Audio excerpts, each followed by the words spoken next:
So Andrew, you're known as the Prius of the sea. Tell us a bit about Corvus and the market that you're tapping into. Oh, sure, Paul. Well, here at Corvus, we're a relatively small company, a startup company really just transitioning into its commercial phase. We're about 60 people, the majority of them here in Richmond, BC, but really we have folks spread over the entire globe.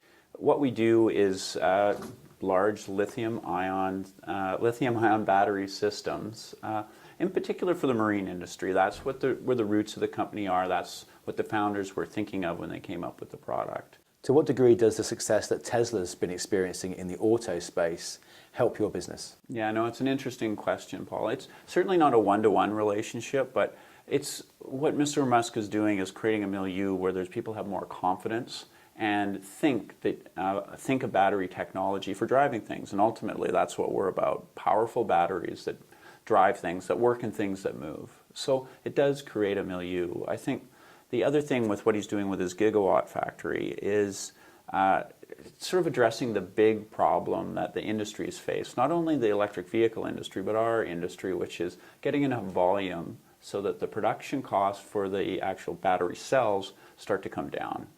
Volume will drive those costs down, and as those costs comes down, the value propositions improve. And as the value propositions improve, we know there'll be more adoption. I think there's lots of belief that the solutions work and make sense, lots of confidence, but with the high price tag, it's a push.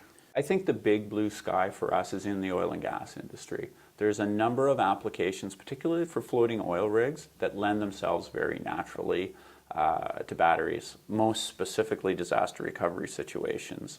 If we think that the rig that was in the Gulf that had a problem with BP, now if that had a disaster recovery scenario based on our batteries where they could have cut the string and moved the vessel away when it's in total blackout, away from the problem area, that would have saved a lot of damage. And the industry, and the oil and gas industry that is, well understands that. So tons and tons of interest from that industry. It's early days, but a lot of momentum there, and I think that's where we'll see some really significant growth for the company.